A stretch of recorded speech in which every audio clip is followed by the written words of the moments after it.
وخير الهدي هدي محمد صلى الله عليه وسلم وشر الأمور محدثاتها وكل محدثة في الدين بدعة وكل بدعة ضلالة وكل ضلالة في النار أما بعد.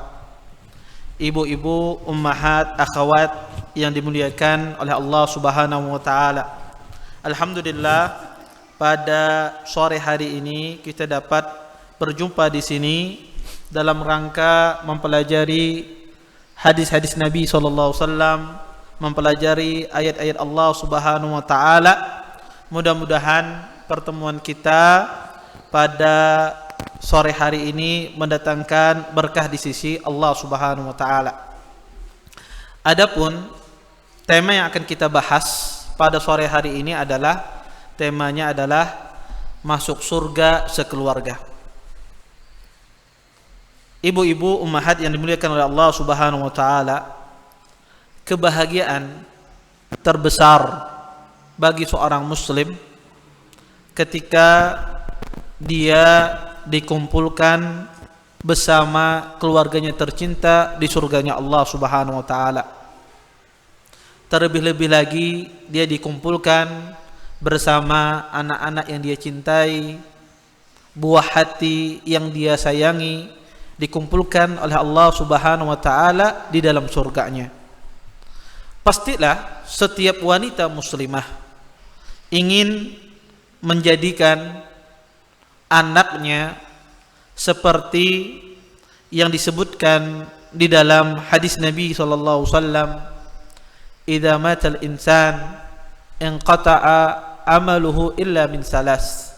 Kata Nabi sallallahu alaihi wasallam, jika mati seorang hamba maka terputuslah semua amalannya kecuali 3 hal.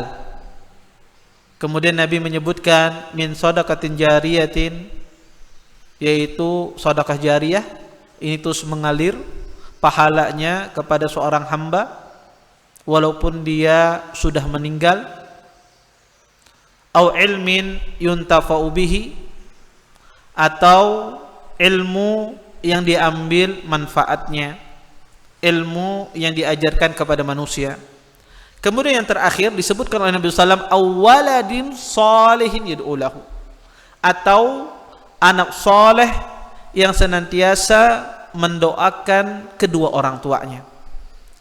Maka setiap wanita muslimah ingin dia mendambakan, mencita-citakan anak yang disebutkan di dalam hadis ini, yaitu anak yang senantiasa mendoakan dia walaupun dia sudah meninggal. Atau sebagian kita mendambakan seorang anak yang disebutkan oleh Nabi sallallahu alaihi wasallam, yaitu ada orang di hari kiamat kelak Allah masukkan dia di surga yang tinggi. Kemudian orang ini mengatakan, "Ya Rabb, mali hada?" Wahai Tuhanku, ada apa ini? Kenapa saya ditempatkan di surga yang paling tinggi? Padahal amalan saya, ibadah saya tidak sampai menjadikan saya masuk surga yang paling tinggi. Orang ini terheran-heran. Dia dimasukkan oleh Allah Subhanahu wa taala ke dalam surga yang paling tinggi. Kemudian kata Allah Subhanahu wa taala, "Hadza bistighfari waladika lak." Ini akibat anakmu yang senantiasa memintakan ampun untukmu. Tentulah setiap orang tua, setiap wanita muslimah mendambakan, menginginkan anak-anak yang semacam ini. Anak-anak yang bisa mengangkat derajatnya ke surga, anak-anak yang bisa yang senantiasa mendoakan dia walaupun dia sudah meninggal, karena investasi yang terbesar di dalam kehidupan ini adalah investasi seseorang menjadikan anaknya menjadi anak yang saleh, menjadi anak yang senantiasa taat kepada Allah Subhanahu wa taala. Boleh saja kita ini rugi dalam berbisnis. Tidak mengapa orang rugi puluhan juta, bahkan ratusan juta di dalam berusaha, maka ini tidak masalah. Tetapi jangan sampai seseorang itu rugi di dalam perkara mendidik anaknya. Karena anak yang soleh itu tidak ternilai dengan harta. Tidak bisa diukur ya dengan harta. Dia adalah sebuah permata yang luar biasa. Karena sang anaklah yang senantiasa ingat kepada orang tuanya.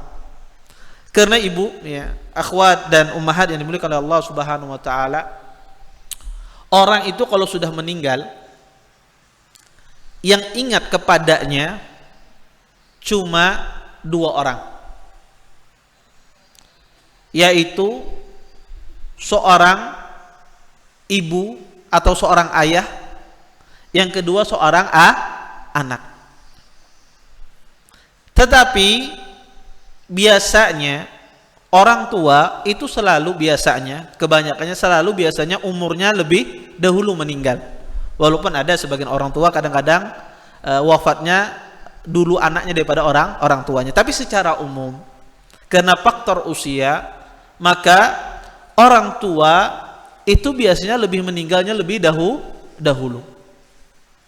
Karena orang yang paling ikhlas mendoakan kita itu adalah orang tua kita, bapak kita, ibu kita. Itu orang yang paling ikhlas mendoakan seorang anak. Adapun suami, ya, suami jika istri itu meninggal, maka suami itu jika dia kaya, ya, maka dia sangat mudah sekali menikah dengan wanita lain. Jika dia menikah dengan wanita lain, maka dia terlupakan istrinya yang lama. Dia lupa istrinya yang sudah meninggal. Mungkin di awal-awal sang istri meninggal, dia mendoakan, ya. Tetapi ketika dia memiliki pasangan yang lain, disibukkan dengan keluarga barunya, maka setidak banyaknya dia akan lupa dengan istrinya. Sebab itu pula juga wanita, jika seorang suami meninggal, maka jika dia seorang wanita yang cantik atau wanita yang kaya, maka dia akan dinikahi oleh orang lain. Maka dia akan terlupakan dengan suaminya yang dulu. Maka yang tersisa dari keluarga kita yang ingat sama kita cuma siapa? Anak kita. Maka ini investasi yang luar biasa. Tetapi Bapak Ibu yang dimuliakan oleh Allah Subhanahu wa taala, tidak semua anak itu seperti yang kita harapkan. Seperti anak yang mendoakan kepada dua orang tuanya, seperti anak yang senantiasa memintakan ampun kepada kedua orang tuanya. Tidak semua anak seperti itu. Kenapa? Karena Allah Subhanahu wa taala memberikan fakta lain tentang seorang anak itu di dunia ini. Allah menggambarkan anak itu dalam berbagai macam bentuk ketika dia bersama orang tuanya. Kadang-kadang Allah Subhanahu wa taala menggambarkan seorang anak itu sebagai ujian bagi orang tuanya, sebagai ujian bagi ibunya. Allah sebutkan di dalam Al-Qur'an, wa'lamu annama amwalukum wa auladukum fitnah wa annallaha indahu ajrun azim. Kata Allah Subhanahu wa taala, ketahuilah sesungguhnya harta-hartamu, anak-anakmu itu adalah fitnah. Wa annallaha indahu ajrun azim, dan sesungguhnya Allah Subhanahu wa taala, ya, seseorang yang mengharap di sisi Allah, sesungguhnya Allah memiliki pahala yang sangat besar.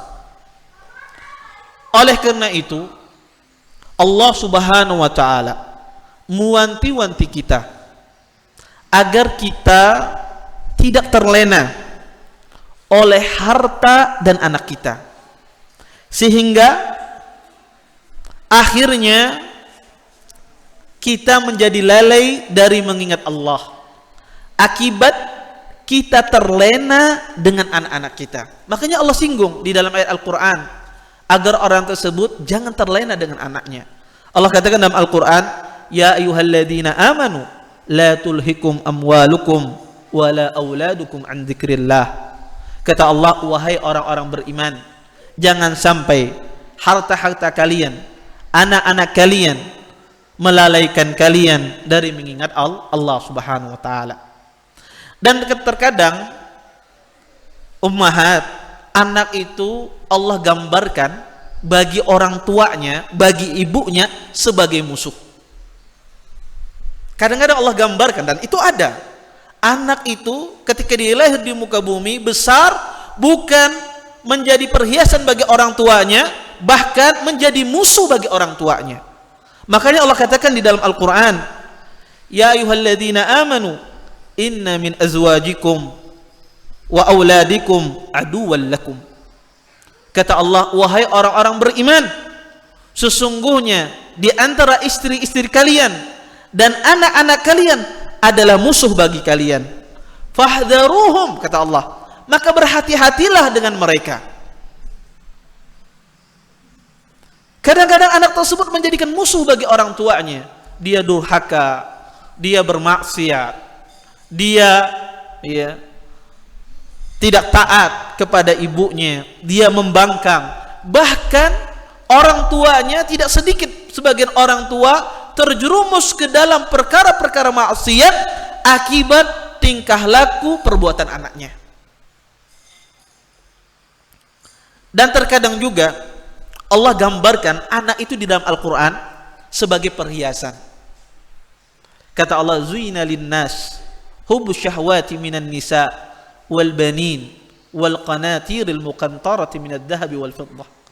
Sesungguhnya Allah jadikan perhiasan kecintaan manusia, kesenangan manusia pada wanita, pada anak-anak, pada harta yang banyak.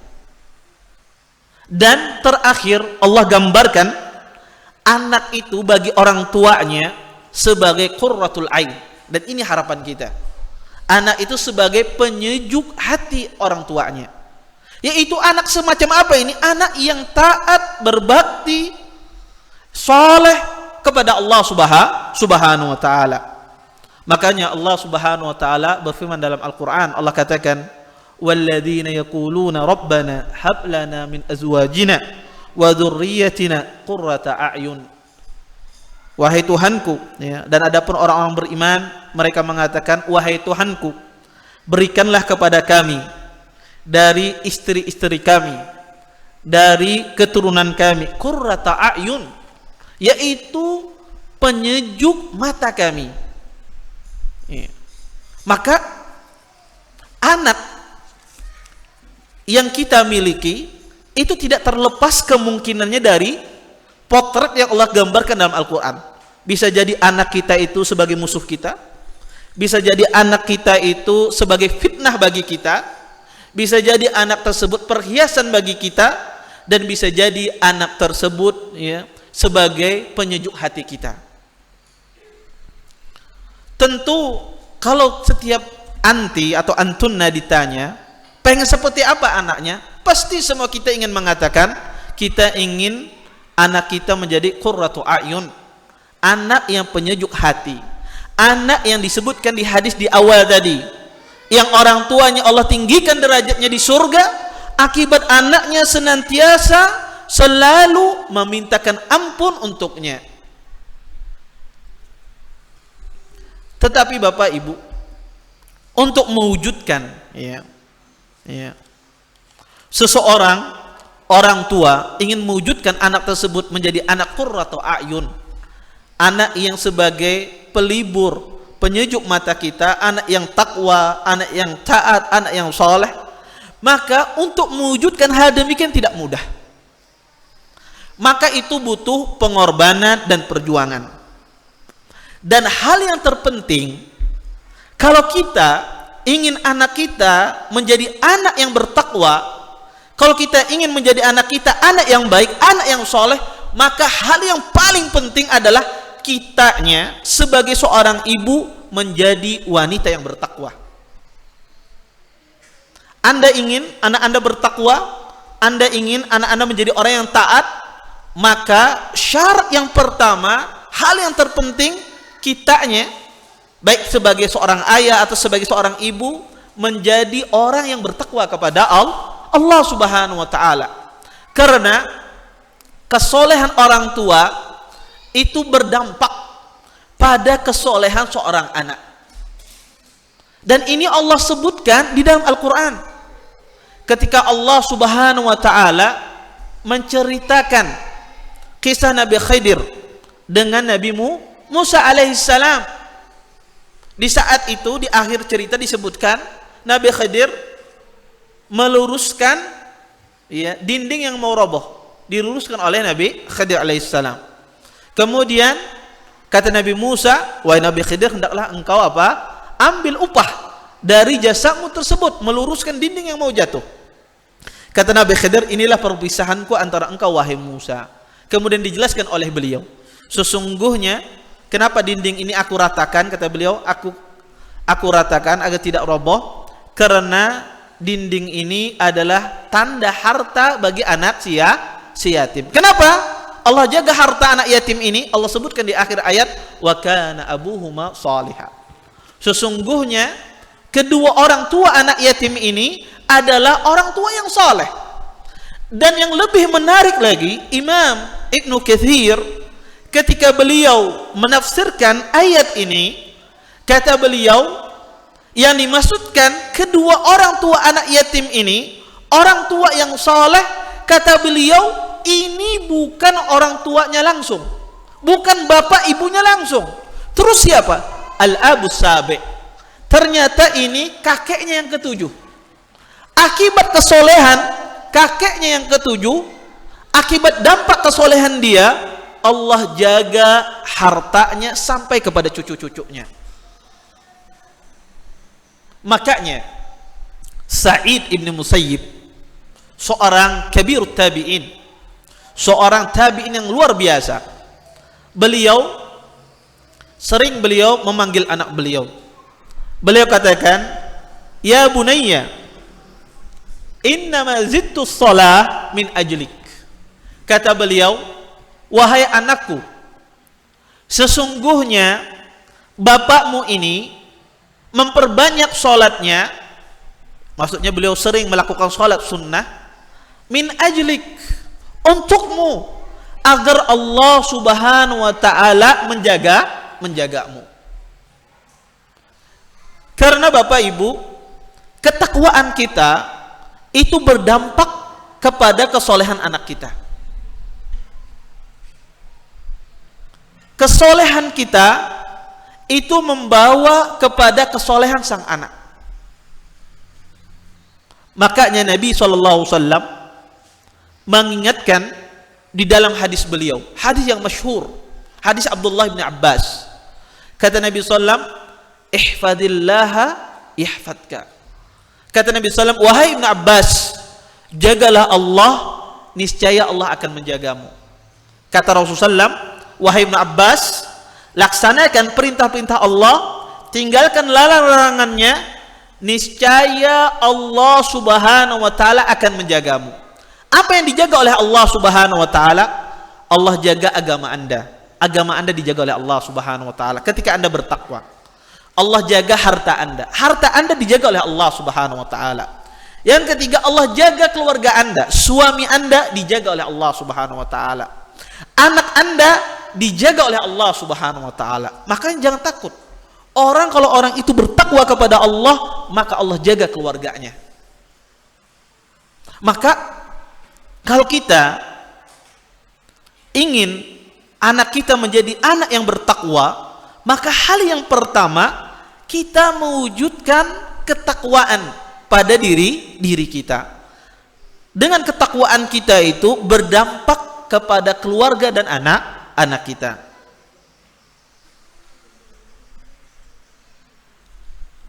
Dan khususnya bagi wanita. Wanita ini sangat luar biasa. Ketakwaan dia itu sangat luar biasa mempengaruhi anaknya. Dan sebaliknya, maksiat yang dilakukan oleh wanita itu sangat mempengaruhi anaknya. Dan ini Allah jelaskan di dalam Al-Quran. Ibu-ibu atau akhwat semua mungkin pernah dengar cerita Nabi Nuh alaihissalam. Ya. Nabi Nuh itu berdakwah berapa tahun? 950 tahun. Ya. Kalau anti perhatikan dakwah Nabi Nuh alaihissalam 950 tahun. Tetapi anak beliau menjadi anak yang kafir. Anak beliau menjadi anak yang tidak taat. Padahal anak beliau ini 950 tahun bersama ayahnya Nabi Nuh alaihissalam. Dan sebaliknya kita lihat potret kehidupan Nabi Ibrahim alaihissalam. Nabi Ibrahim alaihissalam beliau memiliki istri namanya Hajar dan memiliki anak namanya Ismail alaihissalam. Kalau kita lihat kehidupan Nabi Ibrahim dengan Nabi Ismail, maka sepanjang hidupnya Nabi Ismail ini ditinggalkan oleh bapaknya. Ketika lahir dibawa ke Makkah, Nabi Ibrahim meninggalkan. Ketika sudah balita, usia 8 tahun, 9 tahun, datang lagi Nabi Ibrahim untuk menyembelih anaknya. Kemudian setelah dewasa, datang Nabi Ibrahim menyuruh anaknya untuk menceraikan istrinya, karena istrinya menjadi istri yang tidak saleh. Dikatakan oleh ahli sejarah sangat sedikit sekali pertemuan Nabi Ibrahim dengan Nabi Ismail alaihissalam. Tetapi Nabi Ismail menjadi seorang nabi, menjadi seorang rasul. Dan sebaliknya anak Nabi Nuh alaihissalam menjadi anak yang kafir kepada Allah Subhanahu wa taala. Kalau kalau kita gunakan otak kita, logika kita, seharusnya yang menjadi nabi itu anaknya siapa? Anaknya Nabi Nuh alaihissalam. Karena 950 tahun bersama ayahnya. Dan seharusnya yang menjadi orang yang tidak taat kepada Allah adalah Nabi Ismail alaihissalam. Kalau kita menggunakan akal kita. Tetapi apa sebabnya? Apa rahasianya? Kenapa anak Nabi Nuh menjadi orang yang kafir? Anaknya Nabi Ibrahim menjadi seorang rasul. Apa sebabnya? Sebabnya adalah ibunya. Istri Nabi Nuh wanita kafir. Istri Nabi Ibrahim alaihissalam wanita salihah, Hajar alaihissalam. Makanya Allah katakan dalam Al-Quran, daraballahu masalan lilladzina kafaru imra'ata Nuhi wa imra'ata Lut kana tahta abdaini min ibadina salihah fakhanatahuma falam yughni anhuma minallahi syai'a. Sesungguhnya Allah Subhanahu wa taala mengasih permisalan wanita-wanita kafir seperti istri Nuh dan istri Lut alaihi salam, karena keduanya kufur kepada Allah dan berkhianat kepada suami-suami mereka. Maka wanita ini sangat luar biasa, ya, mempengaruhi kesolehan, ketakwaan anaknya. Makanya kalau Anda lihat Imam Asy-Syafi'i, Imam Malik, ya, para imam-imam tersebut, Imam Ahmad bin Hanbal, maka Anda lihat biografinya, yang menjadikan mereka seperti itu adalah ibunya. Ibunya yang luar biasa, perhatian kepada anaknya, pendidikannya luar biasa, ketakwaannya luar biasa, sehingga anak-anak mereka menjadi anak yang bertakwa kepada Allah Subhanahu wa taala. Taib. Dan kalau kita memahami hal ini, kalau kita tahu pentingnya kesolehan kita sebagai seorang ibu, kesolehan seorang wanita sebagai seorang ibu mempengaruhi kesolehan seorang anaknya, maka sudah sepantasnya lah, ya, kita bertanya bagaimana, ya, kita ini bisa menjadi wanita solehah. Bagaimana caranya agar kita ini menjadi wanita yang bertakwa kepada Allah Subhanahu wa taala. Oleh karena itu, di dalam, ya, kajian kita pada sore hari ini saya akan menyebutkan, ya, bagaimana caranya seorang wanita itu menjadi wanita yang bertakwa. Bagaimana caranya seorang ibu itu menjadi wanita yang salehah. Ya. Tetapi sebelum saya masuk ke sana, saya ingin mengasih sedikit atau mengasihi sesuatu yang sangat penting, perlu kita ingat, ya, kesolehan yang walaupun saya akan sebutkan langkah-langkahnya nanti, kesolehan itu tidak mungkin kita dapatkan, ya, tidak mungkin ya kita dapatkan kecuali dengan dua hal. Pertama adalah kesolehan itu harus kita ketahui betul-betul itu semata-mata taufik dari Allah. Kesolehan, wanita ini dijadikan wanita yang solehah, dijadikan wanita yang taat, maka itu semata-mata betul-betul murni taufik dari Allah subhanahu wa ta'ala, hidayah dari Allah subhanahu wa ta'ala. Siapapun, berapa banyak pun manusia yang ingin menggoda dia, yang ingin menjerumuskan dia ke dalam kesalahan, kalau seandainya Allah memberikan taufik kepada wanita tersebut menjadi wanita yang taat, maka tidak ada satu manusia pun yang bisa menggoyahkannya dari ketaatan kepada Allah subhanahu wa ta'ala. Dan sebaliknya ibu, kalau seandainya wanita tersebut tidak diberi taufik oleh Allah, tidak diberi hidayah oleh Allah subhanahu wa ta'ala, maka seberapa banyak ustadz yang didatangkan, seberapa banyak ustadz yang menasihati dia, kalau orang itu tidak diberikan taufik oleh Allah subhanahu wa ta'ala, maka dia tidak akan berubah. Tetap dia berada dalam kemaksiatan, tetap dia berada dalam keadaan ketidaktaatan kepada Allah subhanahu wa ta'ala. Karena yang memberikan hidayah itu hanya Allah subhanahu wa ta'ala, dan ini harus kita pahami. Karena Allah subhanahu wa ta'ala berfirman dalam Al-Quran, "May yahdillah fahuwal muhtad." Sesungguhnya barang siapa yang diberikan petunjuk oleh Allah, maka dia akan mendapatkan petunjuk. Kalau kita paham hal ini Bapak Ibu, bahwasanya hidayah dan taufik itu hanya di tangan Allah subhanahu wa ta'ala, bagaimana cara kita mendapatkan hidayah ini? Bagaimana caranya kita mendapatkan taufik ini? Maka caranya adalah kita memperbanyak doa kepada Allah, memperbanyak meminta hidayah kepada Allah subhanahu wa ta'ala. Makanya kalau Anda perhatikan doa-doa Nabi SAW, sering sekali doa Rasulullah beliau meminta hidayah kepada Allah subhanahu wa ta'ala.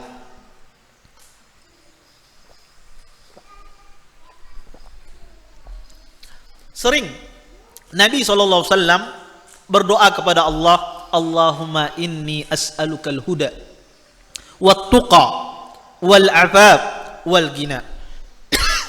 Ya Allah, aku meminta kepadamu hidayah. Anda perhatikan, ini Rasulullah sallallahu alaihi wasallam, orang yang dijamin oleh Allah masuk surga, orang yang dijamin oleh Allah subhanahu wa ta'ala tidak tersesat, orang yang paling bertakwa di muka bumi ini. Beliau sering meminta hidayah kepada Allah subhanahu wa ta'ala. Kalau kita lihat keadaan sebagian besar kaum muslimin, sebagian kaum muslimin, banyak di antara mereka tidak mau, bahkan tidak pernah meminta hidayah kepada Allah di dalam doanya. Padahal mereka tidak dijamin masuk surga. Mereka bukan orang yang paling bertakwa di dunia ini, tetapi tidak pernah mereka meminta hidayah kepada Allah subhanahu wa ta'ala. Nabi SAW makhluk yang paling mulia, beliau meminta hidayah kepada Allah. Karena setiap kali seseorang itu meminta hidayah kepada Allah, diberikan hidayah oleh Allah subhanahu wa ta'ala, maka Allah akan mudahkan kebaginya pintu kebaikan.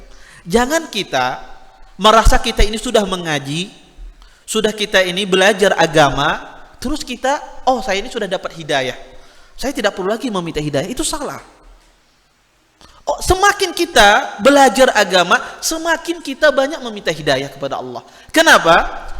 Orang yang meminta hidayah, dia diberikan petunjuk oleh Allah, kemudian dia minta lagi, Allah kasih kebaikan yang lain, Allah kasih kebaikan yang lain. Karena Bapak Ibu, banyak sekali perkara agama ini yang tidak kita kerjakan. Berapa banyak orang tidak mengerjakan perkara-perkara sunnah, sholat tahajud, tidak puasa misalnya Senin Kamis dan semisalnya. Ya. Banyak perkara-perkara agama yang tidak kita ketahui. Ketika kita mendapatkan hidayah, meminta hidayah kepada Allah, Allah bukakan kebaikan yang lain. Yang dulunya dia susah bersedekah misalnya, ketika dia meminta hidayah kepada Allah, Allah bukakan pintu sedekah itu untuk dia. Yang dulunya dia susah beribadah, susah mengaji, ketika dia meminta hidayah kepada Allah Subhanahu wa taala, Allah bukakan pintu hidayah tersebut, dijadikan dia mudah mengaji, dijadikan dia betah ketika dia membaca Al-Qur'anul Karim. Kemudian Nabi SAW juga Ummi Salamah radhiyallahu anha sering melihat Nabi SAW, beliau berdoa meminta kepada Allah, ya muqallibal qulub tsabbit qalbi ala dinik. Wahai Tuhan yang memutar balikan hati, tetapkanlah hatiku di dalam agamamu. Ummi Salamah bertanya, ya Rasulullah, ma aksara du'aik, kenapa banyak sekali doamu wahai Rasulullah sering meminta hidayah kepada Allah? Aku sering engkau wahai Rasulullah, kata Ummi Salamah, selalu menyebut doa ini, ya muqallibal qulub tsabbit qalbi ala dinik. Kenapa engkau selalu menyebut doa ini di dalam salatmu?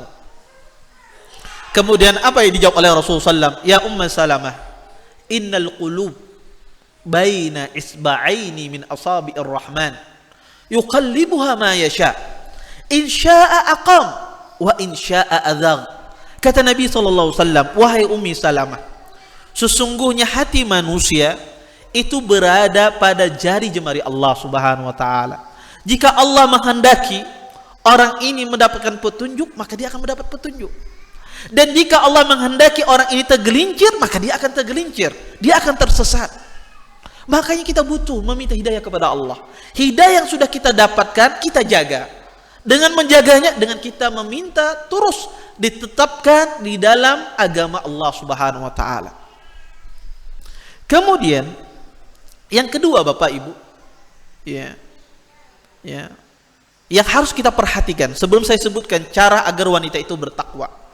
Yang kedua yang harus kita pahami betul, selain takwa itu murni taufiknya dari Allah dan mendapatkan taufik tersebut dengan kita berhidayah, yang kedua adalah adanya kesungguhan di dalam diri kita dalam berusaha untuk mendapatkan ketakwaan. Adanya usaha dari diri kita, kesungguhan dalam diri kita untuk mendapatkan ketakwaan, agar kita menjadi wanita yang beriman, menjadi wanita salehah. Makanya Nabi SAW mengatakan di dalam sebuah hadisnya, ihris ala ma yanfa'uk wasta'in billah wala ta'jas.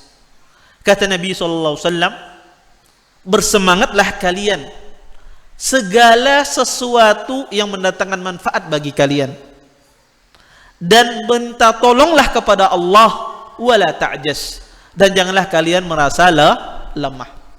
Maka ini nasihat dari Nabi SAW. Kita selalu berusaha bersungguh-sungguh ketika kita mengetahui perkara itu suatu yang baik. Berusaha kita untuk mendapatkannya, berusaha kita untuk meraihnya. Maka ini dua hal yang harus kita perhatikan. Ya. Baik.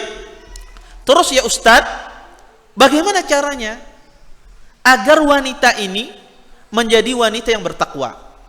Bagaimana caranya agar seorang ibu menjadi seorang ibu yang bertakwa? Seorang wanita mukminah yang beriman kepada Allah, yang senantiasa taat kepada Allah, yang dikatakan dia adalah hamba Allah yang bertakwa. Bagaimana caranya?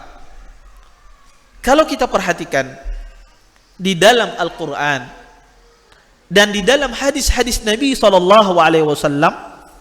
Allah Subhanahu wa taala menyebutkan cara-cara agar wanita ini bisa menjadi wanita yang bertakwa, agar seorang ibu menjadi ibu yang bertakwa bagi anaknya. Yang pertama, Allah sebutkan di dalam Al-Quran, hendaknya seorang wanita memperhatikan adab dalam berbicara. Allah sebutkan di dalam Al-Qur'an, kata Allah, "Fala takhda'na bil qaul fayatma'u alladhi fi qalbihi marad wa qulna qawlan ma'rufa." Kata Allah Subhanahu wa taala, janganlah para wanita-wanita melembutkan perkataannya, maka orang yang ada di dalam hatinya memiliki penyakit, memiliki syahwat, maka akan bertambah syahwatnya. Dan hendaklah mereka mengatakan perkataan yang baik. Ayat ini menjelaskan kepada kita bahwasanya seorang wanita muslimah hendaknya dia memperhatikan adab berbicara, yaitu seorang wanita tidak boleh melembut-lembutkan suaranya, mendayun-dayunkan suaranya, yang mana itu bisa menimbulkan fitnah bagi kaum pria.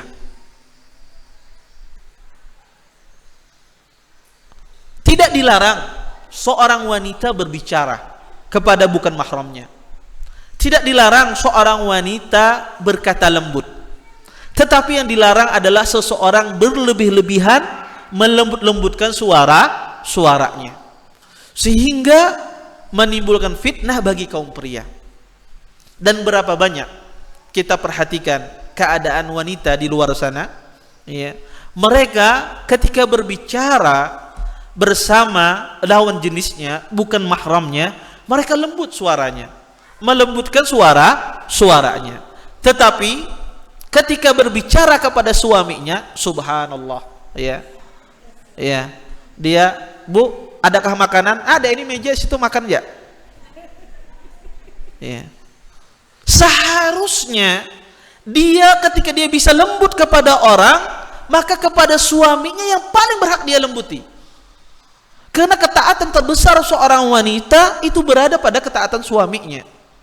Berapa banyak di antara kaum wanita dia merasa berdosa ketika dia mengangkat suaranya di hadapan orang tuanya, di hadapan ayahnya, dia agak berkata meninggi nadanya, setelah itu dia menyesal. Tapi berapa banyak kaum wanita tidak pernah merasa menyesal ketika dia meninggikan suaranya di hadapan suaminya. Padahal ketaatan terbesar bagi kaum wanita setelah dia menikah, berpindah ketaatan dia dari orang tuanya, berpindah ketaatan dia kepada suaminya.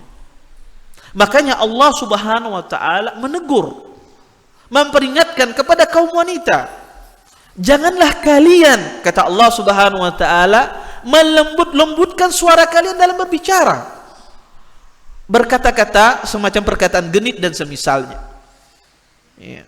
Dilarang oleh Allah Subhanahu wa taala. Karena sifat yang melembut-lembutkan tersebut haknya seorang suami. Maka silahkan Anda melembut-lembutkan suara Anda kepada suami Anda. Silahkan Anda, ya, melemah-lemahkan suara Anda di hadapan suami Anda. Tetapi ketika seseorang itu berbicara bukan pada mahramnya, maka berbicara seperti biasanya.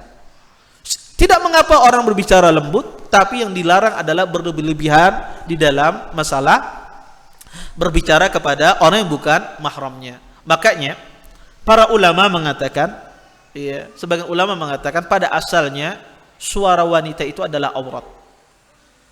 Ya. Dan dia dibolehkan berbicara, ya, dan dia dibolehkan berbicara kepada mahramnya, kepada bukan mahramnya, selama dia tidak melembut-lembutkan suaranya, tidak melemah-lemahkan suaranya, berbicara seperti biasanya. Taib.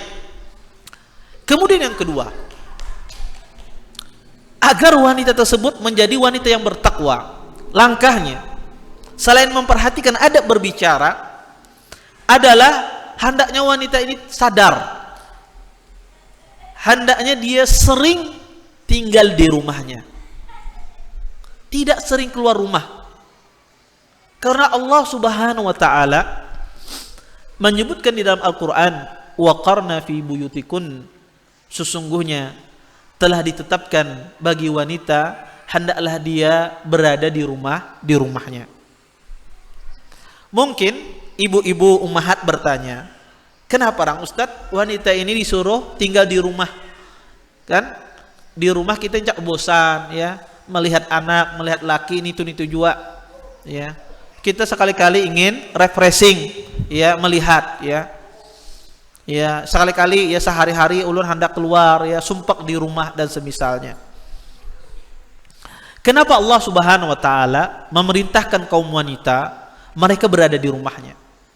Karena karena wanita itu Bapak Ibu banyak sekali tugasnya. Banyak sekali tugasnya dan tugasnya berat-berat. Ya. Kalau wanita tersebut sering dia keluar rumahnya, maka tugas yang menjadi kewajiban dia pasti dia akan lalaikan. Di antara tugas wanita, dia harus mengurus rumahnya, mengurus suaminya, mengurus anaknya, ya, mengurus keperluan rumahnya. Maka hal ini tidak mungkin dilakukan jika seandainya wanita tersebut kalau dia tidak sering di dalam rumahnya. Makanya Allah Subhanahu wa taala memerintahkan hendaknya wanita tersebut ya, dia tinggal di rumahnya. Hendaknya dia merasa ya betah tinggal di rumahnya. Karena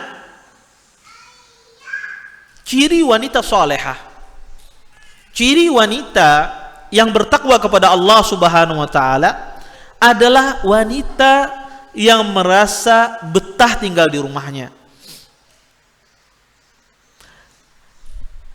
Wanita yang suka keluar rumah, ya.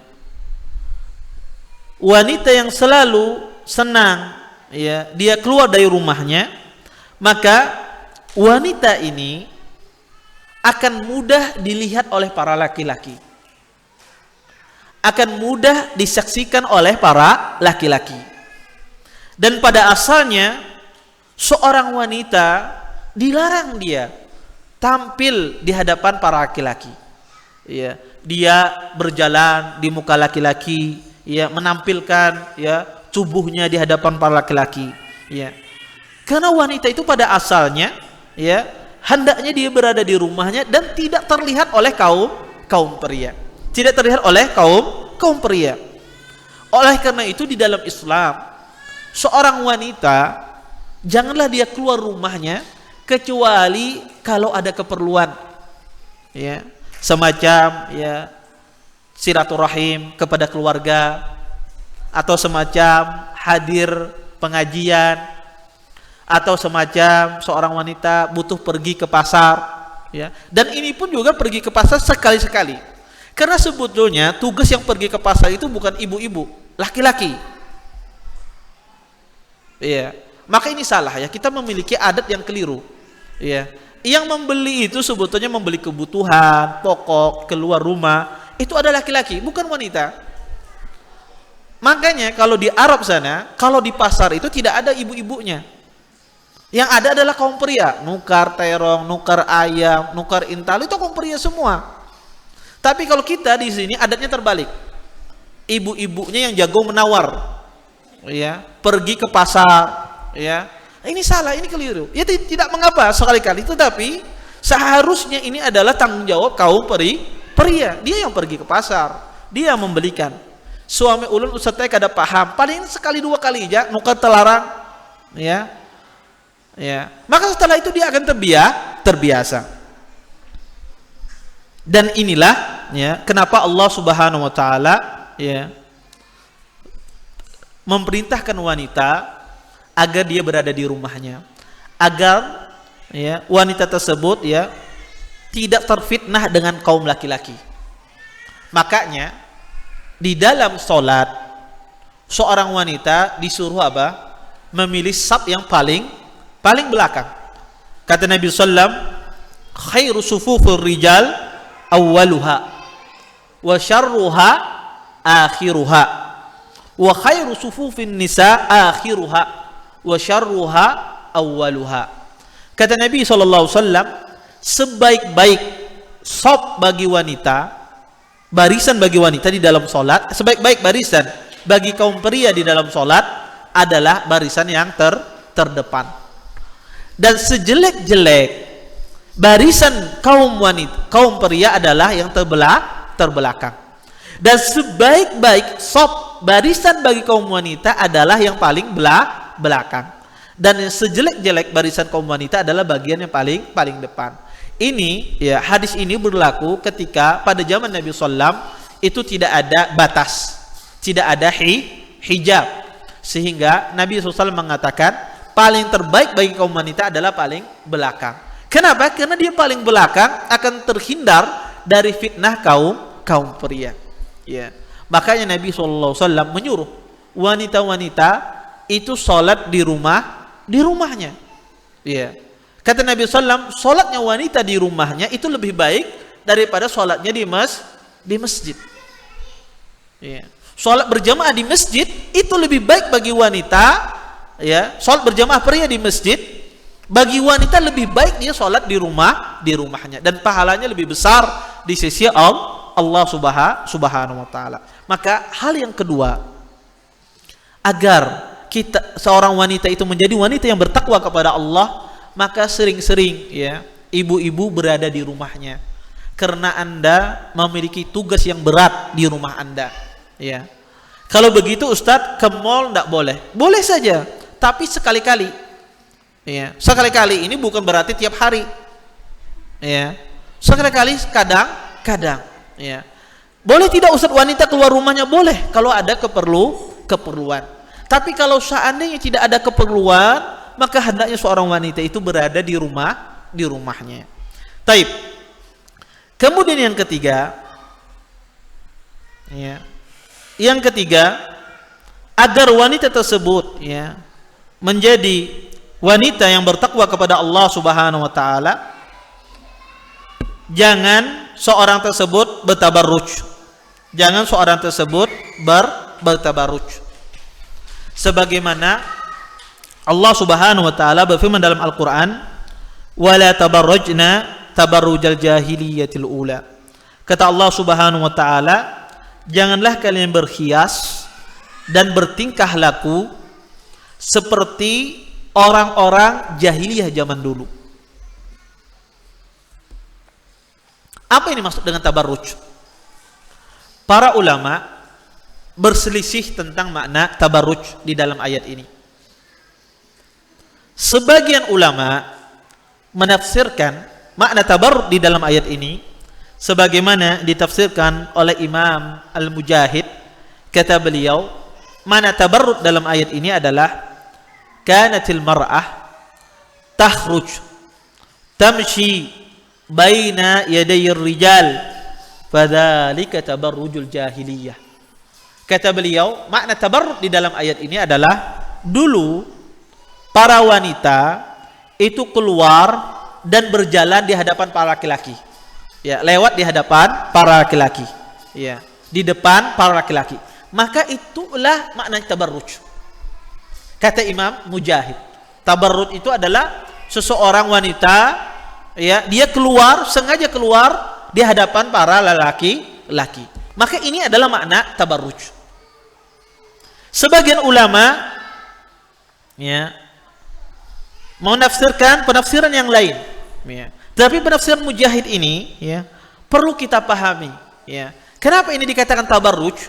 Ya, karena pada asalnya sifat wanita itu hendaknya dia memiliki rasa malu ketika dia dilihat oleh para pria, ketika dia dilihat oleh para laki-laki, ketika laki-laki memperhatikannya, ya. Karena wanita yang memiliki rasa malu yang tinggi itu menunjukkan kemuliaan seorang wanita. Ya. Kemuliaan ya, seorang wanita itu dilihat dari rasa malunya yang tinggi. Sehingga Imam Mujahid mengatakan ketika wanita ini tidak merasa malu, dia berjalan di hadapan para pria-pria, maka itulah maknanya tabarruj. Sebagian ulama menafsirkan makna tabarruj tersebut adalah idza harajtunna min buyutikunna wa kanat lahunna misyah wa taksur wa tabnuj fanahallahu an dzalik. Kata beliau, kata Qatadah, makna tabarruj itu adalah seorang wanita keluar dari rumahnya dan dia berjalan berlenggak-lenggok. Ya, dia berjalan berlenggak-lenggok ketika dia keluar rumahnya. Maka inilah tabarruj. Ya, berjalan yang menimbulkan apa? Pandangan bagi kaum pria, menoleh bagi kaum pria. Maka ini yang namanya tabarruj. Sebagian ahlul ilm menafsirkan tabarruj tersebut dengan ya seorang wanita, dan ini penafsiran Muqatil Ibn Hayyan. Mereka mengatakan makna tabarruj itu adalah annaha tulqil khimar ala ra'siha wa la tashuddahu fayuwari qalaidaha wa qurtaha wa unuqaha wa yubdu dhalika kulluhu minha.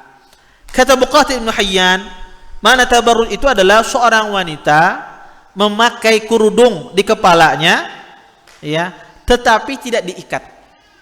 Ya, kerudung dipakai tapi tidak diikat, sehingga nampak ya kalungnya, ya, nampak kalungnya, nampak antingnya, ya, nampak antingnya dan nampak lehernya ketika dia berjalan, ya, ketika dia keluar dari rumahnya. Maka Allah Subhanahu wa taala melarang hal demikian. Intinya dari perkataan para ulama dari makna tabarruj ini adalah, ya, bisa jadi makna tabarruj itu adalah wanita keluar, ya, berjalan lenggak-lenggok di hadapan kaum pria, ataukah wanita tidak memakai busana syar'i, tidak memakai busana yang syar'i. Karena Nabi SAW, ya, memerintahkan kepada kaum wanita ketika dia keluar rumahnya hendaknya dia memakai busana yang syar'i. Dan Nabi SAW mengancam kepada para wanita-wanita ketika dia keluar rumahnya tidak memakai busana syar'i. Kata Nabi SAW, nisa'un kasiyat ariyat mumilat ma'ilah ru'usihinna ka asnamatil bukh al-ma'ilah la yadkhuluna al-jannah wa la yajidna rihaha wa inna rihaha la yujadu min masirati kada wa kada. Kata Nabi SAW, celaka seorang wanita berpakaian tapi telanjang.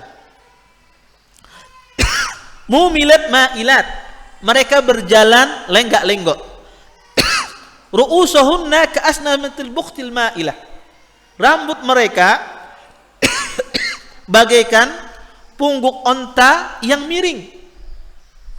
Dan wanita-wanita semacam ini, kata Nabi SAW, la yadkhulunal jannah, mereka tidak akan masuk surga dan mereka tidak mencium bau surga. Padahal kata Nabi SAW, bau surga tersebut didapatkan penciumannya dari jarak demikian. Ibu-ibu ummahat yang dimuliakan oleh Allah Subhanahu wa taala, kalau kita perhatikan hadis ini hadis yang luar biasa. Nabi SAW mengatakan, kata Nabi SAW, wanita yang berpakaian tapi telanjang, dia tidak akan masuk surga. Kata para ulama, penafsiran nisa'un kasiyat ariyat, wanita berpakaian tapi telanjang, ya, yaitu wanita dia berpakaian menutup auratnya tetapi bentuk tubuhnya kelihatan, atau bajunya tipis sehingga tampak, ya, bagian kulitnya. Bayangkan wanita yang berpakaian semacam ini saja diancam oleh Nabi SAW tidak mencium bau surga. Bagaimana seorang wanita dari asalnya dia tidak menutup auratnya? Ya, wanita berpakaian tapi dia tidak menutup auratnya. Sedangkan yang menutup auratnya saja, ya, dan membentuk anggota tubuhnya diancam oleh Nabi SAW. Karena pada asalnya pakaian seorang wanita, jilbab yang digunakan oleh seorang wanita itu pada asalnya adalah menutup auratnya. Maka pakaian yang kita gunakan itu pada asalnya harus menutup aurat kita. Jika pakaian tersebut yang kita gunakan untuk memfitnah atau menjadikan ketertarikan bagi kaum pria, maka ini bukan pakaian yang syar'i. Ya. Walaupun pakaiannya cadar, ya dia pakai cadar, tapi pakai cadarnya apa? Butterfly misalnya, cadar kupu-kupu misalnya. Orang ketika lihat, masya Allah ya, wanitanya cantiknya luar biasa. Ya. Ini menimbulkan apa? Ketertarikan bagi kaum pria. Maka ini tidak boleh. Walaupun dia pakai cadar, maka cadarnya butuh cadar. Atau ya, sebagian wanita kadang-kadang ya, dia memakai pakaian ya, mungkin cadar belalang dan semisalnya, wallahu alam ya. Ya, apa macam-macam ya. Dan hal-hal yang semacam ini ya, yang menjadikan orang tertuju matanya kepada orang tersebut, maka ini tidak boleh. Ya. Karena pada asalnya kita berpakaian agar kita tertutup, orang tidak melihat kita. Itu asalnya. Ketika kita berpakaian, orang tidak melihat kita. Ya. Tetapi kalau kita berpakaian, cadarnya pakai kembang-kembang, ya, warnanya oranye misalnya, ya, warnanya misalnya pink misalnya, ya, merah muda dan semisalnya, kemudian berkilau, ya, dan yang menarik orang ketika melihat, maka dia tidak berpakaian syar'i. Karena tujuan disyariatkan pakaian demikian tersebut agar orang tidak melirik kepada dia, agar orang menutup auratnya. Kalau begitu Ustadz, tidak bolehkah kita ini sebagai kaum wanita berpakaian anggun? Boleh. Silakan kaum wanita berpakaian anggun, tetapi janganlah berpakaian anggun, berpakaian yang menarik kaum pria. Di hadapan suami tidak ada masalah. Ya. Di hadapan suami silakan Anda memakai baju yang paling indah. Ya, jangan memakai daster robek di hadapan suami. Ya. Di hadapan orang luar biasa, tetapi di hadapan suami yang berhak, yang menikmati, ya, dia tidak bisa menikmati istrinya. Ya. Taib. Ya. Maka ini ya, berpakaian syar'i, ya, berpakaian syar'i ini harus kita pahami, ya. Karena ketika wanita itu keluar di rumahnya, dia berjalan sesuai aturan Allah, bukan aturan seenaknya dia, sekehendaknya dia. Ana mau baju yang kayak gini, ana mau baju yang kayak gini. Tetapi baju tersebut pun harus sesuai dengan aturan, baju yang tidak ya menimbulkan lirikan atau fitnah kepada kaum pria. Taib. Kemudian yang keempat, di antara ya agar wanita ini menjadi wanita yang bertakwa adalah hendaknya kaum wanita itu memperhatikan sholat, ya, dan menunaikan zakat. Ya, hendaknya kaum wanita itu memperhatikan sholat dan menunaikan zakat.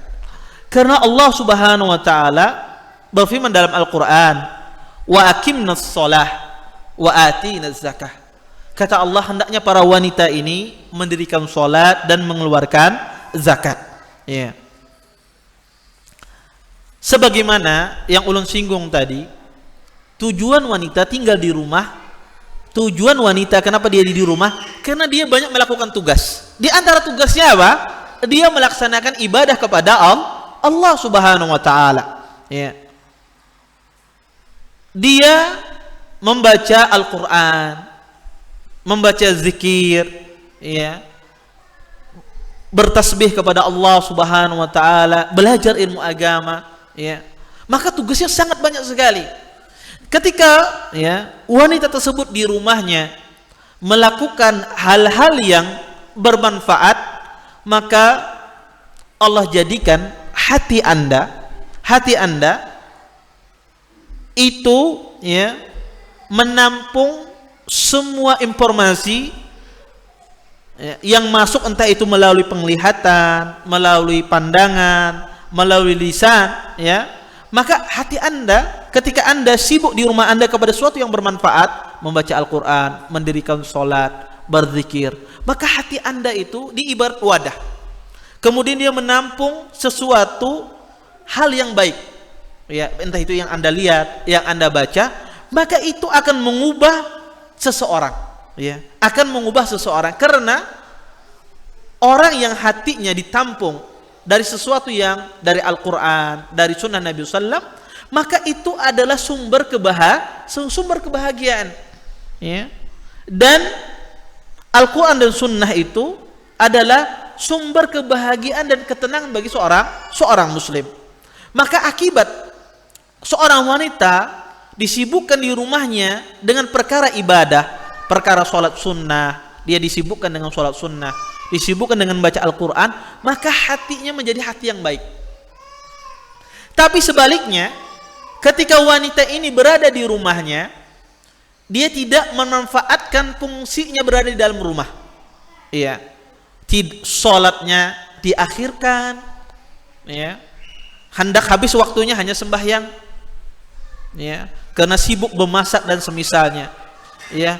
Kemudian waktunya habis dari membaca hal-hal yang tidak bermanfaat, ya, membaca WA, ya, WA siapa yang masuk, Ummi siapa ini yang masuk, ya, sudah membaca WA, lihat status ummahat, ya, ummahat ini apa statusnya, sudah tuntung habis dah WA yang dibaca, status sudah dibaca, diulang pula yang kedua, ya, WA-nya yang mana, statusnya yang mana, mengingat pulang masa lalu, habis waktunya apa? Kepada hal-hal yang tidak bermanfaat, ya, atau mengakses situs di internet dan semisalnya.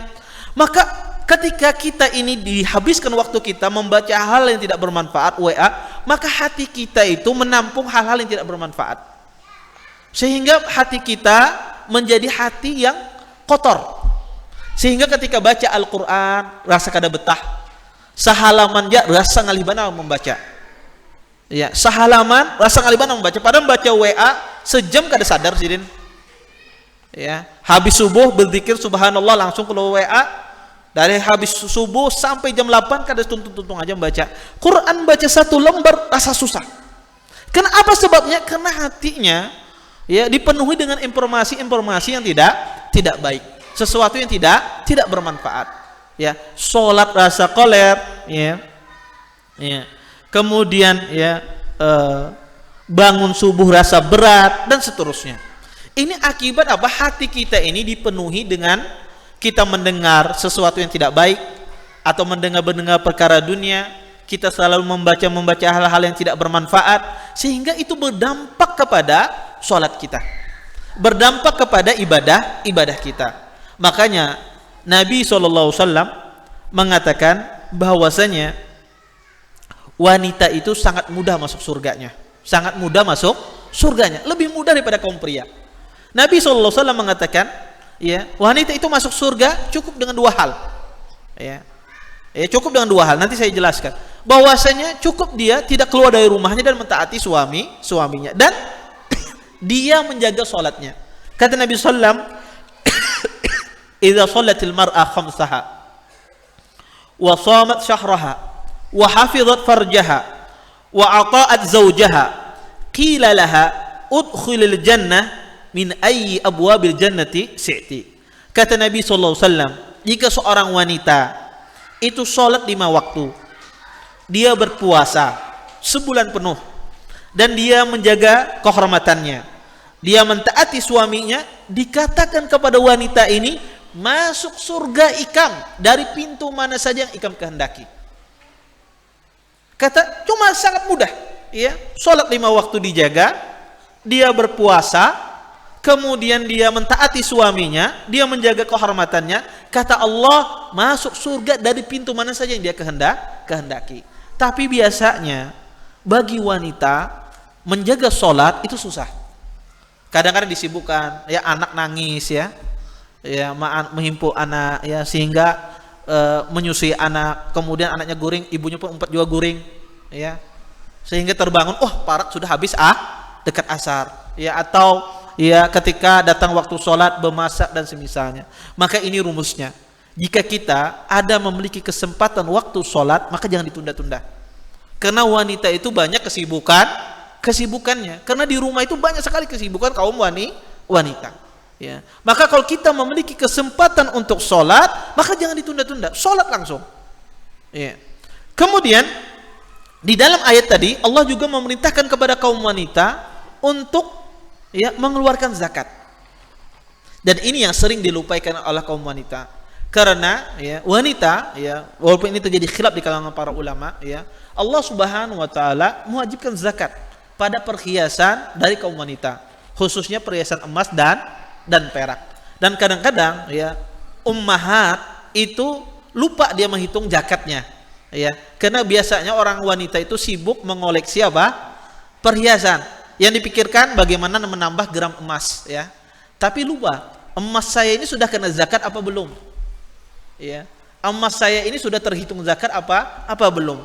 Sehingga banyak di antara kaum wanita kadang-kadang dia memiliki perhiasan berupa emas dan perak yang mana itu sampai nisabnya ya, sampai batasan untuk dikeluarkan zakatnya, tidak dia keluarkan zakat.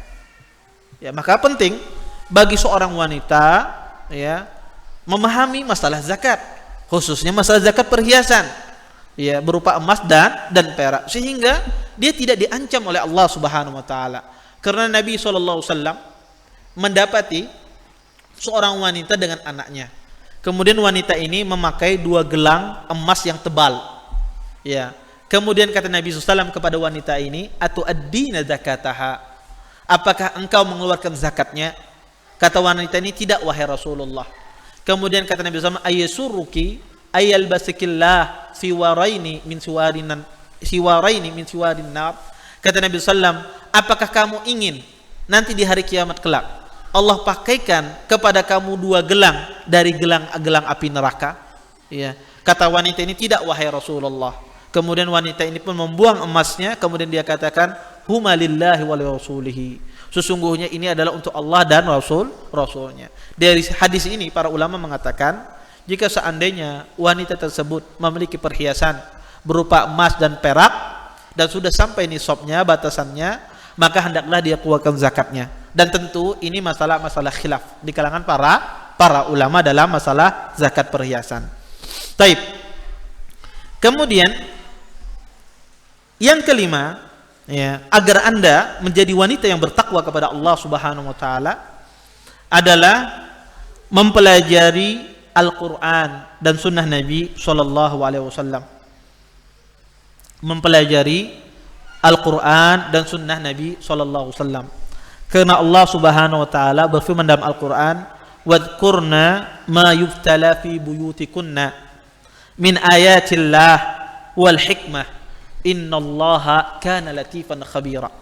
Kata Allah Subhanahu wa taala, hendaklah para wanita tersebut mengingat ma yutla fi buyutikunna, apa yang mereka baca di rumah mereka, min ayatillah, dari ayat-ayat Allah, wal hikmah, yaitu hadis-hadis Nabi sallallahu alaihi wasallam.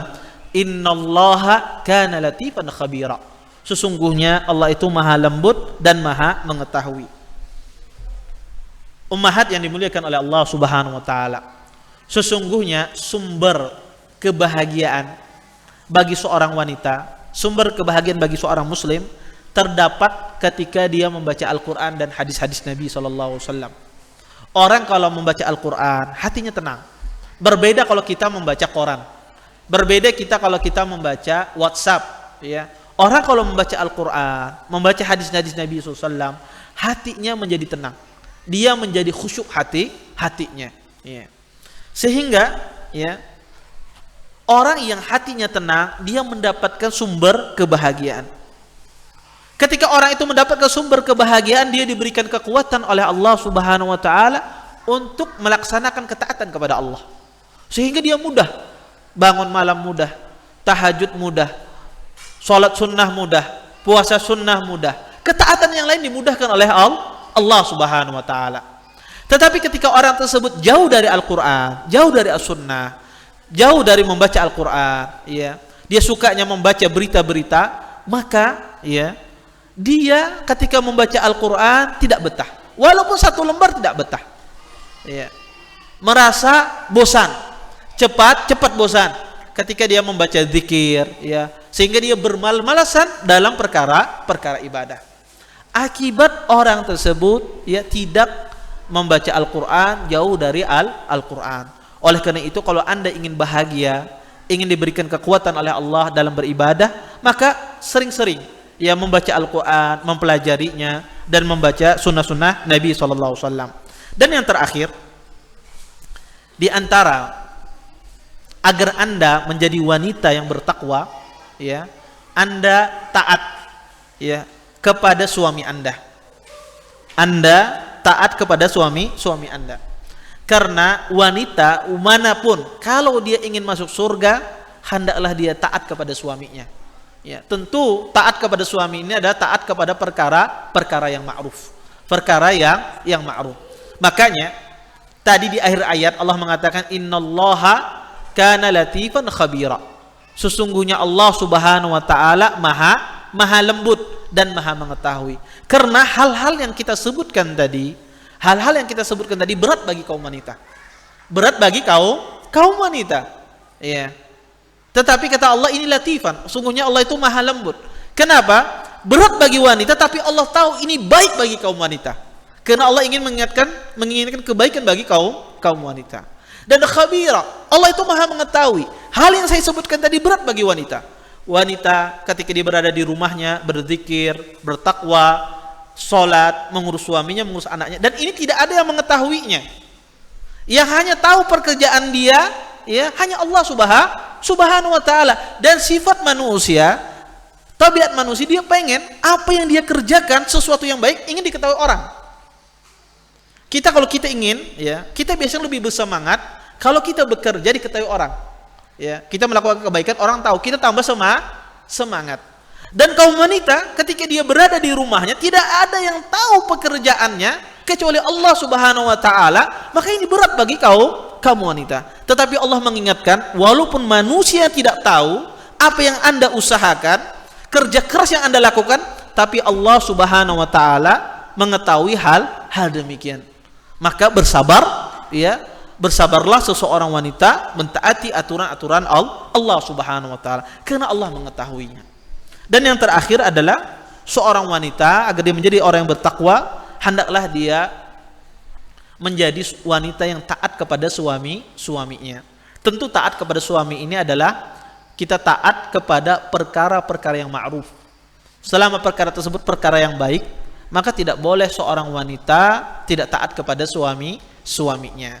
Kalau Anda lakukan demikian, hal-hal yang ini Anda lakukan, 6 hal ini yang Anda lakukan, maka insya Allah Anda menjadi orang yang wanita yang bertakwa kepada Allah Subhanahu wa taala. Dan insya Allah Anda termasuk orang yang dikatakan oleh Nabi sallam, ya, silahkan dia masuk surga dari pintu mana saja yang dia kehendaki.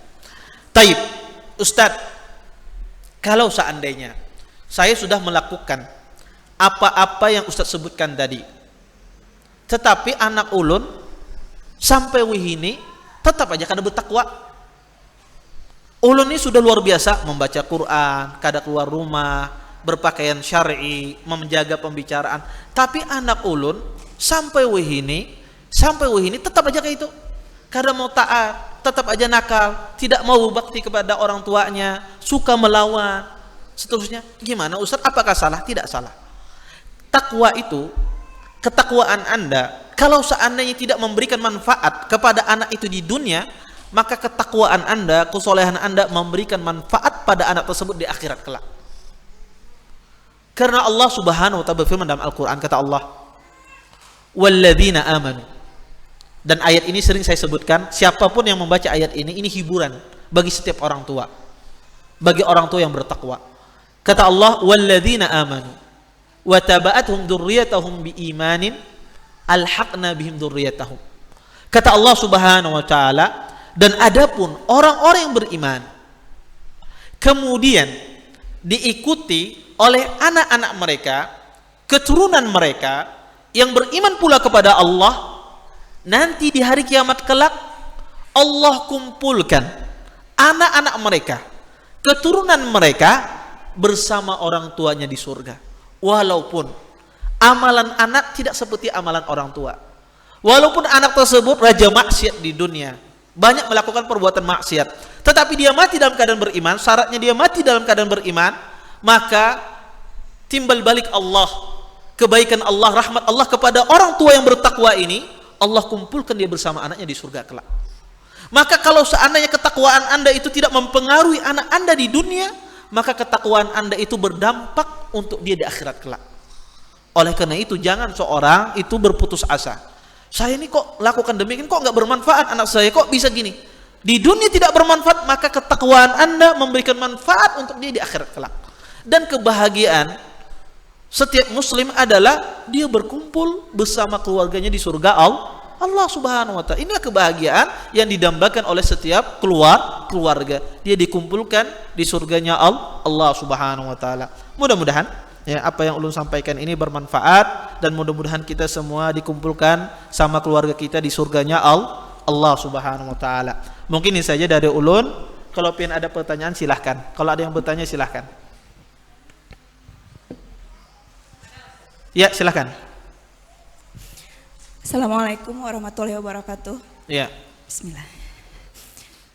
Saya mau bertanya tentang kan ada sebuah hadis yang mengatakan seperti Ustadz bilang tadi bahwasanya jika seorang wanita selalu menjaga sholat 5 waktu, berpuasa sebulan penuh di bulan Ramadan, serta betul-betul menjaga kemaluan dan kehormatannya, dan benar-benar taat pada suaminya, maka wanita yang mulia ini boleh masuk surga melalui pintu mana saja. Ada juga sebuah hadis yang mengatakan, siapa yang menempuh jalan untuk mencari ilmu, maka Allah akan mudahkan baginya jalan menuju surga. Maksud saya itu adalah dua hadis yang memang jalan menuju surga. Yang jadi pertanyaannya adalah seperti ini, kan kewajiban menuntut ilmu itu adalah wajib bagi laki-laki dan perempuan. Tapi ada keterbatasan bagi kita wanita yang bersuami.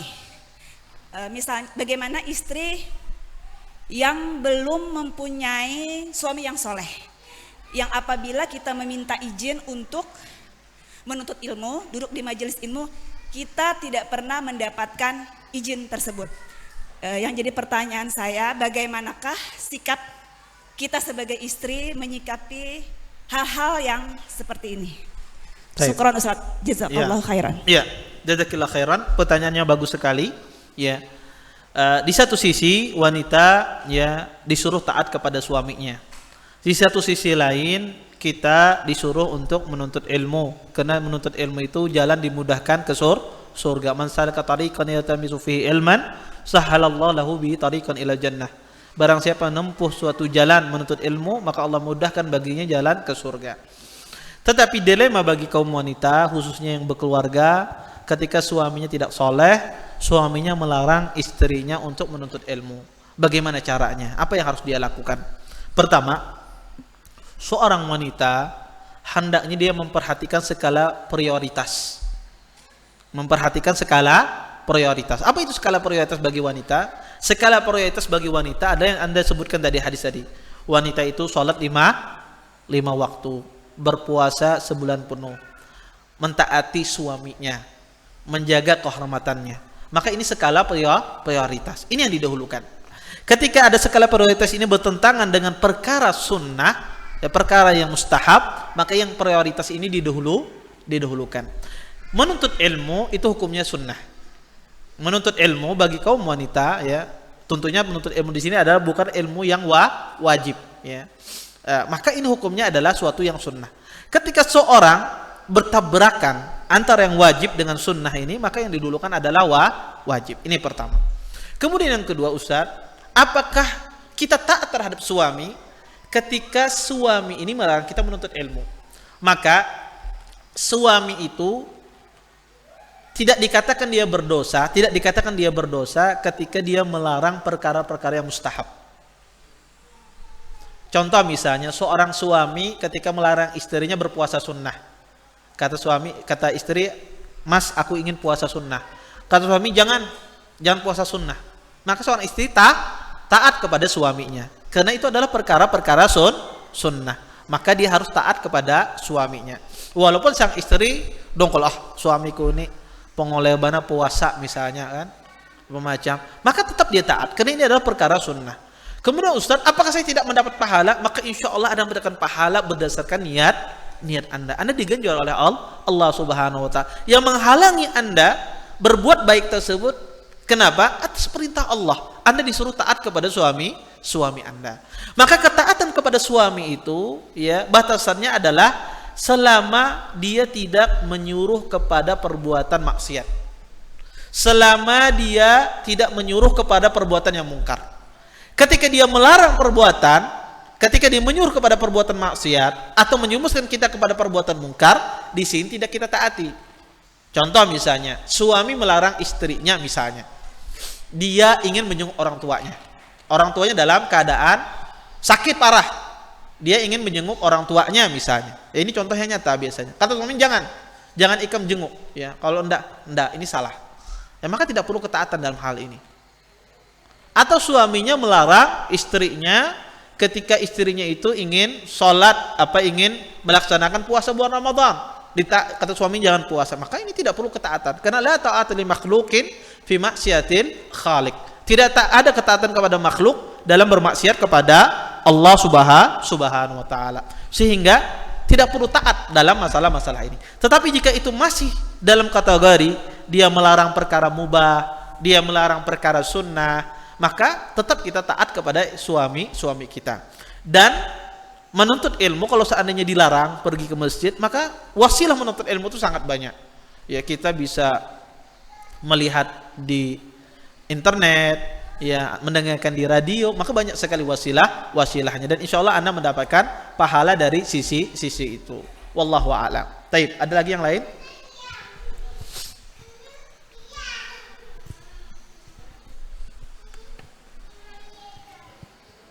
Ada, Ustaz. Ya, silakan. Assalamualaikum warahmatullahi wabarakatuh. Waalaikumsalam. Tentang pekerjaan rumah, Ustaz. Misalnya mengurus rumah, mengurus anak dan lain sebagainya. Itu untuk kami para wanita, apakah wajib atau sunnah, Ustaz? Iya. Jazakillah khairan atas pertanyaannya. Maka mengurus rumah, ya itu wajib bagi seorang istri. Ya. Seorang istri itu wajib mengurus rumah, ya. Mengurus suami, mengurus anak, ya. Dan itu mengurus anak juga kewajiban bagi seorang suami, kewajiban berdua. Maka mengurus rumah, menyiapkan untuk suaminya, maka itu kewajiban, ya. Maka itu bukan perkara yang mustahab, tetapi perkara yang wajib harus dilaksanakan oleh seorang wanita. Dan wanita yang terbaik adalah wanita yang disibukkan dengan perkara rumah tangganya. Ya, disibukkan dengan perkara rumah tangganya. Baik, Ustaz. Suami ulun ini pelit, ulun ini kada dicarikan pembantu, ya, begawi serongan, padahal anak sudah 8 misalnya, kededa pembantu. Terus, ya, apakah saya masih tetap mengurus rumah saya? Tetap wajib, ya. Terus, ya, gimana saya tidak memiliki kemampuan di dalam Islam? Dan ini faidah, ya. Kenapa wanita itu tadi saya sebutkan banyak-banyak berzikir, ya, banyak dia membaca Al-Quran? Karena orang berzikir, orang yang banyak baca Al-Quran itu diberikan kekuatan oleh Allah Subhanahu wa taala. Baik itu fisiknya dan batinnya. Dalilnya apa? Hadis Fatimah. Fatimah itu datang kepada Nabi SAW. Fatimah ini datang untuk minta kepada Nabi dicarikan pembantu. Tetapi apa? Yang dijawab oleh Nabi SAW, Nabi menyuruh Fatimah apa? Bertasbih, ya, bertahmid dan bertakbir. Ya, disuruh oleh Nabi SAW. Apakah Nabi tidak mampu untuk mencarikan pembantu bagi Fatimah? Mampu Nabi SAW, bisa. Tetapi Nabi SAW mengarahkan kepada takbir, tasbih, ya, bertasbih kepada Allah. Kenapa? Karena orang wanita jika dia bertasbih, bertahmid, bertakbir, Allah berikan kekuatan. Baik itu batinnya dan kekuatan fisiknya. Maka itu itulah di antara hikmah. Kenapa wanita itu, ya, dia di rumahnya disibukkan dengan perkara-perkara ketaatan, karena dia diberikan kekuatan oleh Allah Subhanahu wa taala. Berbeda wanita yang disibukkan dengan HP-nya, dengan WA-nya, maka apa-apa lemas, ya, memasak minakoler, ya, karena dia tidak memiliki kekuatan, karena dia disibukkan dengan perkara tersebut. Padahal santainya ini lebih banyak, santainya lebih banyak. Ya, ini hikmah, ya, kenapa wanita itu, ya, disuruh dia baca Al-Quran, sibukkan perkara-perkara bermanfaat, karena itu juga membantu, ya, diberikan kekuatan oleh Allah Subhanahu wa taala. Wallahu a'lam. Taib. Ada lagi yang lain?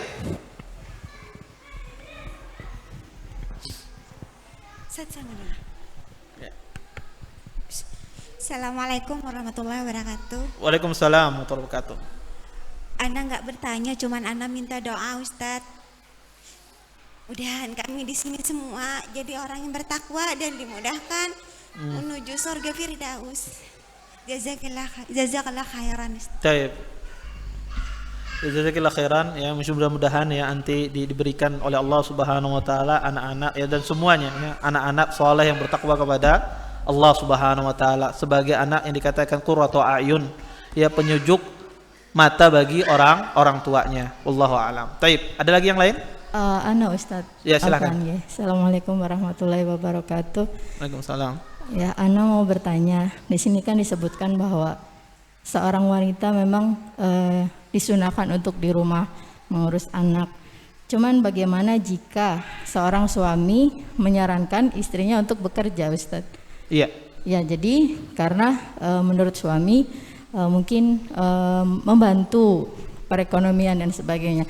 Walaupun dalam hati nurani pengennya di rumah gitu, Ustadz, ngurus anak dan sebagainya. Cuman diminta suami untuk bekerja karena mungkin memang ada formasinya atau ada lowongannya dan sayang kalau tidak diisi dan sebagainya. Itu bagaimana, Ustadz? Jazakallah khair. Ya, jazakallah khairan atas pertanyaannya. Pertama, seorang wanita boleh dia menolak ketika seorang suaminya menyuruh dia bekerja. Kenapa? Karena itu bukan tugas dia. Karena tugas laki-laki lah yang mencari rezeki, memberikan nafkah kepada kaum wanita. Maka seorang istri boleh dia menolak, dan ini bukan tidak taat kepada suami, karena itu bukan kewajiban dia, dan itu adalah tugasnya kaum pria. Maka jika ada seorang suami meminta istrinya bekerja, maka pertama suami tersebut dia melalaikan kewajibannya. Kewajibannya adalah yang memberikan nafkah, ya, berbuat baik kepada istrinya. Makanya Allah Subhanahu wa taala berfirman dalam Al-Qur'an, wa ashiruhunna bil ma'ruf. Kata Allah, pergaulilah wanita tersebut dengan baik. Pergauli wanita dengan baik itu apa? Itu bukan perkara sunnah. Ini salah ya, bagi kaum pria itu banyak salah memahami ayat ini.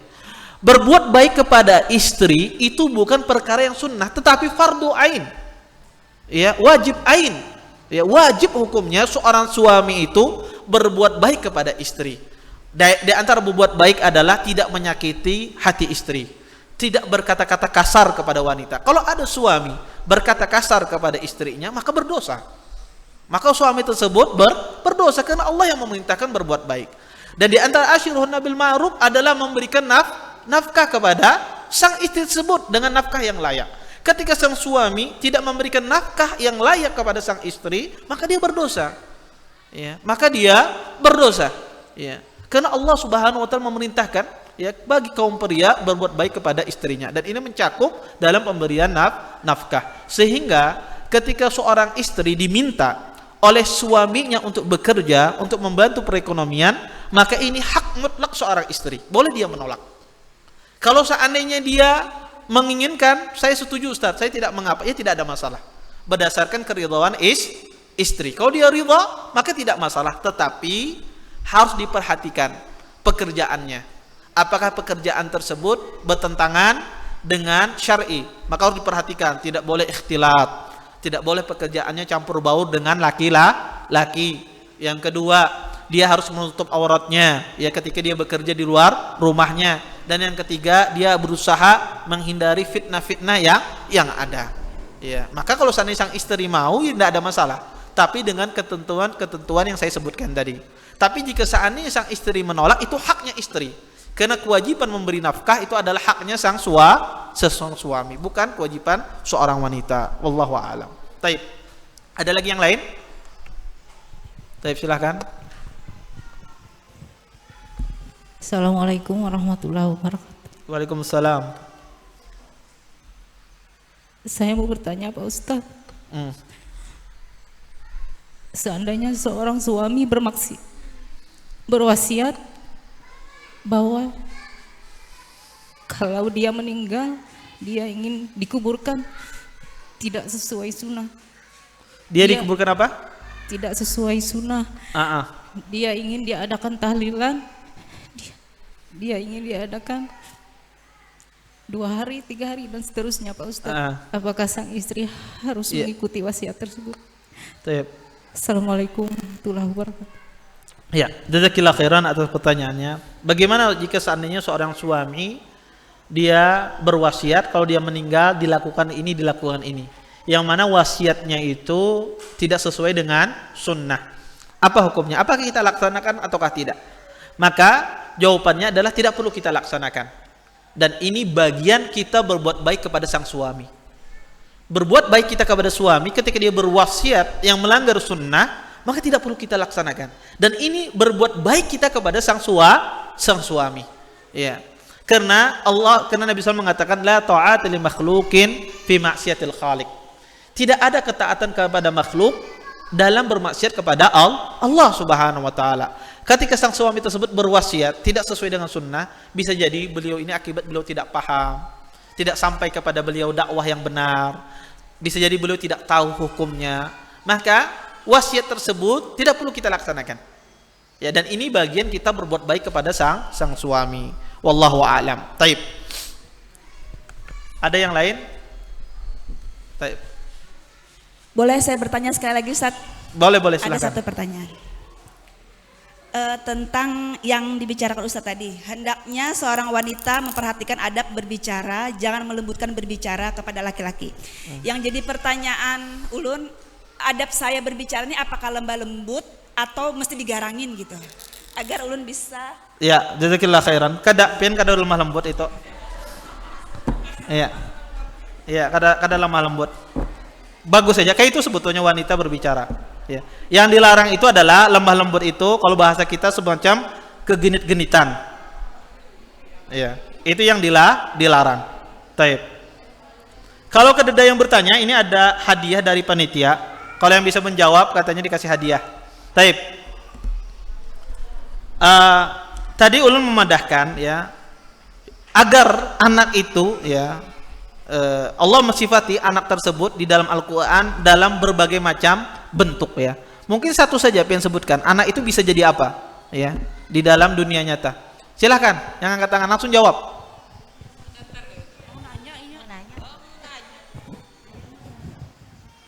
Silahkan yang di tengah, beliau tuh yang di tengah ya. Mungkin nanti ada penitiannya yang nunjuk ya. Anak sebagai ujian, anak sebagai fitnah. Anak sebagai ujian, taib. Anak ya. sebagai qurrata ayun. Ya, masya Allah. Ya, pian hendak gelas kah, hendak buku kah? Gelas. Hah, gelas. Oh, pian lebih memilih dunia daripada ilmu. Taib. Taib. Taib. Yang kedua,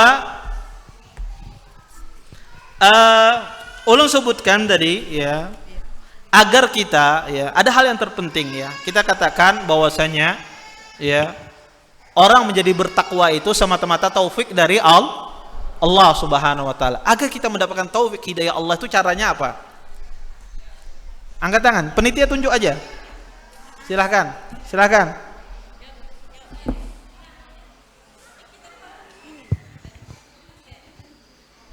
Ya, silahkan. Bismillahirrahmanirrahim. Agar kita bisa mendapat hidayah dari Allah, maka perbanyaklah berdoa. Perbanyak berdoa. Tapi pian hendak apa? Gelas kah? Pian buku kah? Buku. Oh, buku, masya Allah.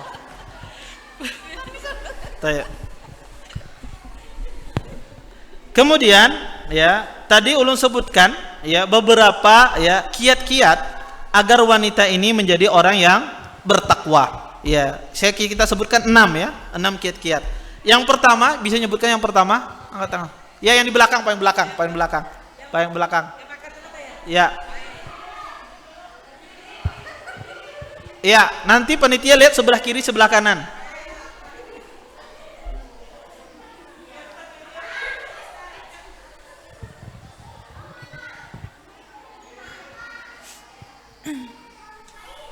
Yang pertama, janganlah para wanita melemah lembutkan suaranya atau perkataannya. Memperhatikan adab berbicara. Taib, jazakillah khair.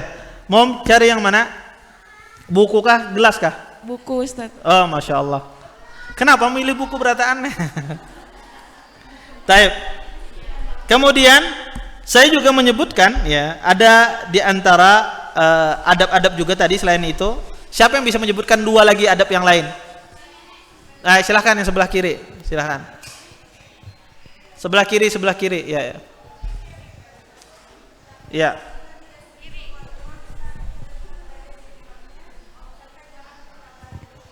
Iya, taib. Pian milih yang mana? Buku kah? Gelas kah? Buku aja kah? Taib. Kemudian, ya, kita katakan, ya, bahwasanya, ya,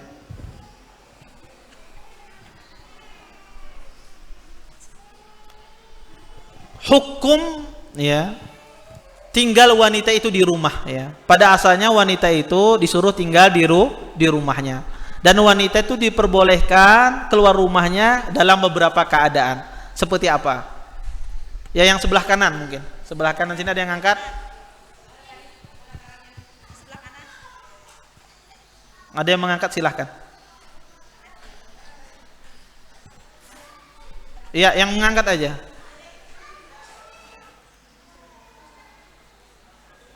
Assalamualaikum warahmatullahi wabarakatuh.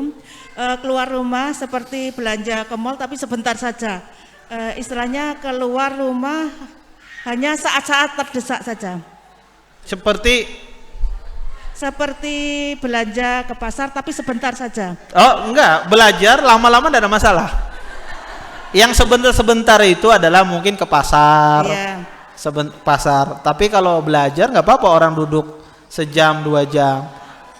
Boleh keluar rumah kalau ada hajah, ada keperluan, seperti seorang menuntut ilmu, atau mendengarkan ceramah agama, atau dia ada hajah membeli sesuatu di pasar untuk keperluannya, makanya tidak mengapa. Taib, pilih milih yang mana, buku kah, gelas? Buku, Pak. Buku, wah, taib. Terakhir, ya. Ya, terakhir, ya. Taib. Tadi di akhir kita katakan ketakwaan itu kalau seandainya dia tidak berefek di dunia, maka dia bisa bermanfaat di mana? Di akhirat. Bentuk manfaat di akhirat seperti apa? Silakan angkat tangan. Ibu sana sebelah kanan, sebelah kanan. Sebelah kanan.